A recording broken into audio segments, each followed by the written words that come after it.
Hi everyone, and thanks for stopping by my channel. Today I wanted to talk about sports performance again and strength training to improve sports performance. And I'm reminded of this last week with all the local fantastic high school basketball that I got to see. And, you know, really it was evident to me the result of becoming much more powerful, much stronger, and much more powerful.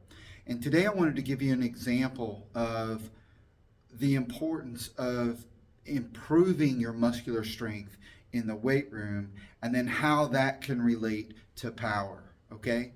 Uh, One of the biggest sort of mistakes or myths that I see people make, well, a couple, when it comes to strength training. And when we're talking about strength training, notice the word strength. The focus of strength training is to improve muscular strength. And there's a direct relationship between the amount of strength that you've improved over time and the development of power. Okay? And power is the ability to exert forces quickly and contract muscles against an object or against a person or against a floor rapidly. Power, the ability to exert forces quickly.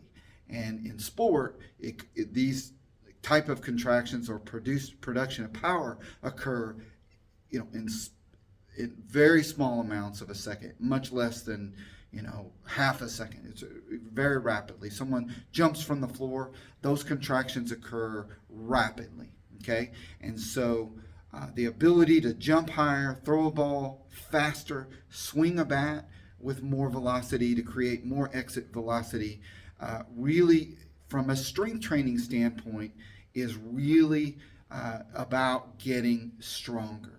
Okay?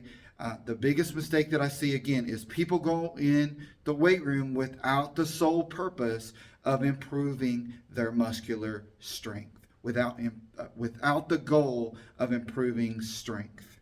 They think, well, I'm a basketball player and I don't need to be that strong. Well, that's the exact opposite. To be able to jump higher, you must improve strength through all the major muscle groups, right? And again, the more powerful you can get, the stronger you get, the more powerful you can be in sport. Okay, I'm not saying we can, take a sprinter who's running, a 12-second 100-meter dash, and we can make them, an elite sprinter.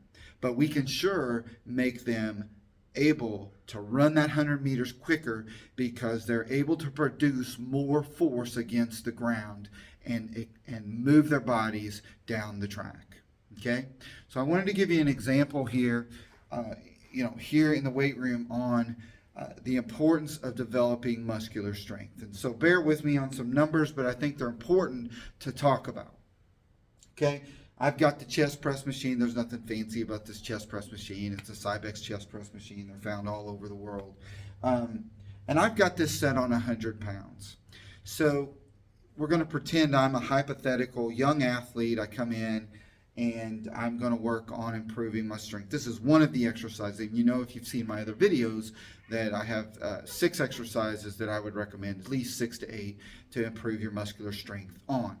But this one, we've got it set on 100 pounds, and let's say that the individual, this hypothetical person, which in this case is me, can just do the 100 pounds, maybe not quite one, but we could say that it was their 1 repetition max. So it's on 100 pounds, and I'm going to press it away. We're going to press it, and it's really, really hard for me again, hypothetically, and that's all I can do. I can do 100 pounds for 1 rep.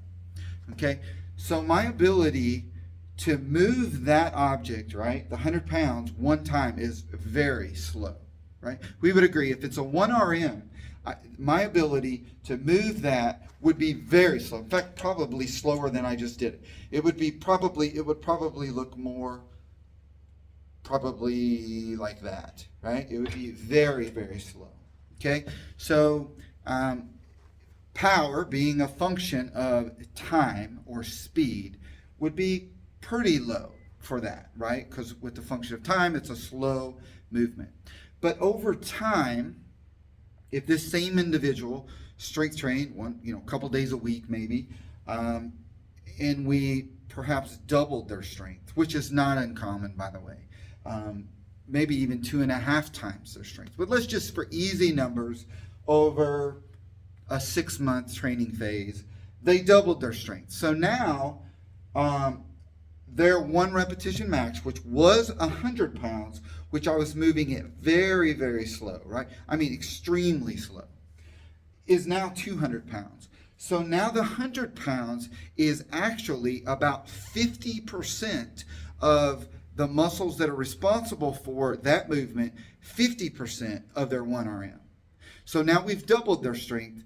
So what does that mean? That the 50 pounds or the 100 pounds that we just did 8 weeks ago, that was our 1RM, will we be able to move that 100 pounds faster or slower, exerting maximal forces, maximal effort?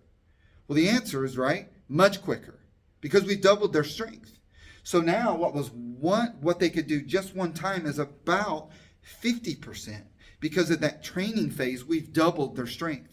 So now we can move this 100 pounds at 50%, which means they could probably get around 20 reps with this, give or take. I mean, we could argue that. 15 to 20 reps, let's say. So instead of being able to do this one time, and that's it, now they can complete it 20 times. So now it would look like that, right? The ability to produce force is totally different. They're much more powerful. They can move the object much quicker, okay? That is just a simple example of how doubling someone's strength with the same 1RM now goes from something they can only lift once to something they could probably complete, if they refresh, 15 or 20 times, and moving it very, very slow in the beginning, and now they can contract rapidly and move it. Okay.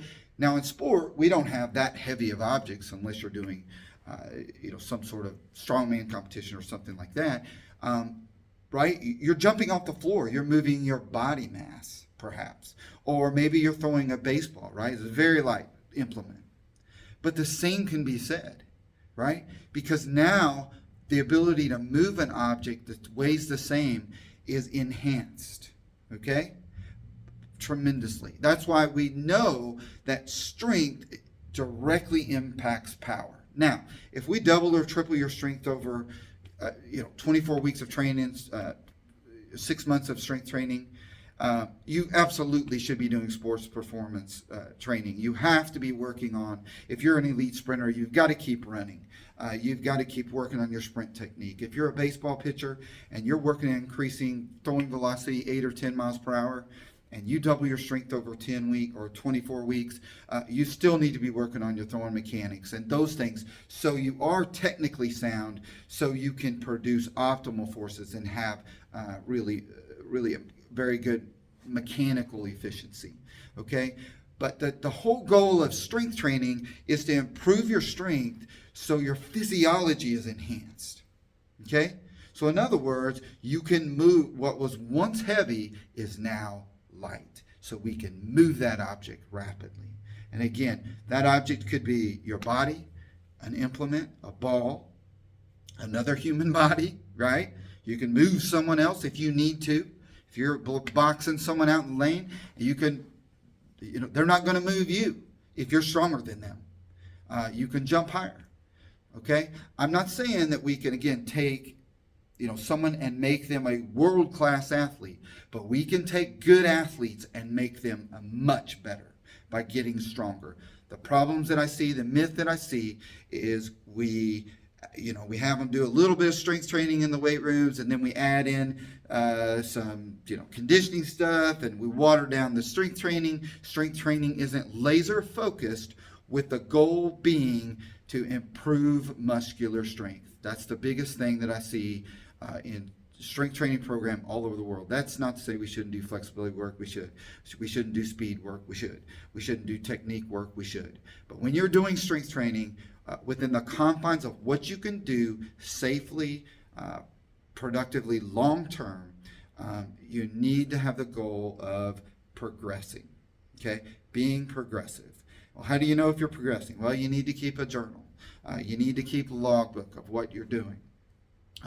Again, if you're doing 100 pounds for a 1RM and in 24 weeks you can do 200 pounds one time, you've doubled your strength. That feels pretty good. You know that. But recording data is a key way to know that you're progressing. I had an email, someone sent me a message after I did the last video on effort. How do I know if I'm giving enough effort? Well, effort will take care of itself. If you come in, you have the focus on being progressive, and over time your goal is to improve your strength. Your effort is going to be there, okay? But without the consistency, right, plus the effort while you're there, you don't have a training base to build and be progressive. There's a lot to this whole focus of being centered and focused on improving your strength.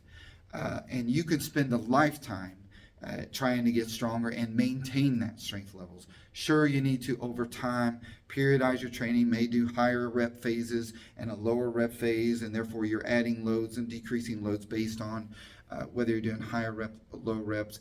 But so few young athletes are so far away from where they should be muscular strength wise that you can't even implement a periodized program until they've had probably a good 8 months to a year of solid consistency. Of course, it depends on the athlete, but be laser focused on getting stronger. Then use your time focused on the sport specific stuff, technique, sprint speed, and all of those things. But in the weight room, focus on getting stronger on those fundamental exercises that I talked about early on this channel. I've gone long this week, but I'm passionate about this topic because with young athletes, if you're a freshman in high school, you've basically got 3 more seasons, 3 more off seasons. During the season, it's very difficult to build strength levels, especially if you're doing a sport like basketball with all the volume of running. You're just tearing your body down a lot, and it's hard to do that. So you have 3 off seasons. If you have 6 months off season, that's 6 months times 3. That's 18 months right there. So time is of the essence. Be laser focused. Strength train, a couple days a week max. Start off with a total body training program. Be progressive, and keep it simple. That's it for this video, and I will talk to you all next week.